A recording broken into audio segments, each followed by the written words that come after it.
ზუსტად ამ წუთებში მოსამართლეთა კოლეგიამ რუსთავიორის კიდევ ერთი შუამდგომლობა არ დააკმაყოფილა. ეს ეხება მოსამართლეთა კოლეგიის თავმჯდომარის აცილებას. ეს შუამდგომლობა დააყენა ნიკა გვარამიამ, გამომდინარე იქედან, რომ ნატან აზღაიძე იყო სწორედ იმ კოლეგიის შემადგენლობაში, რომლის ერთ-ერთი წევრზეც ხორციელდებოდა ზეწოლა, თუმცა ეს შუამდგომლობა, როგორც გითხარით, კოლეგიამ არ დააკმაყოფილა. პროცესს დღეს ესწრებიან არასაპარლამენტო ოპოზიციის წევრებიც. ისინი აცხადებენ, რომ გვარამიას განცხადება კიდევ ერთხელ ადასტურებს იმას, რომ რუსთავიორის გარშემო მიმდინარე პროცესებთან დაკავშირებით ხელისუფლების ინტერესი არის ძალიან მაღალი. შესაბამისად, პოლიტიკოსებს მიაჩნია, რომ დღეს გაკეთებულ განცხადებასთან დაკავშირებით გამოძიების დაწყება აუცილებელია.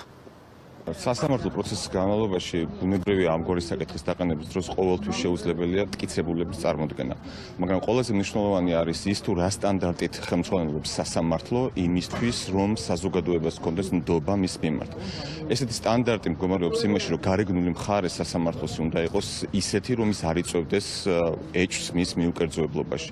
როდესაც არსებობს ამგვარი სახის ინფორმაცია, ბუნებრივია სასამართლომ უნდა მიიღოს მხედველობაში ამგვარი ინფორმაცია და განსაკუთრებით იმ გარემოებების ფონზე, რომ რამდენჯერმე მოხდა სასამართლოს შემადგენლობის და კოლეგიის აცილება, არც ერთი განცხადება არ გაკეთებულა იმის შესახებ, თუ რატომ მიხილავს კონკრეტულად ეს კოლეგია საქმეს და იმ პირობებში, რომ არ არსებობს ამგვარი განმარტება გაკეთებული, ბუნებრივია, რა თქმა უნდა, საზოგადოებაში ამგვარი ეჭვები არსებობს.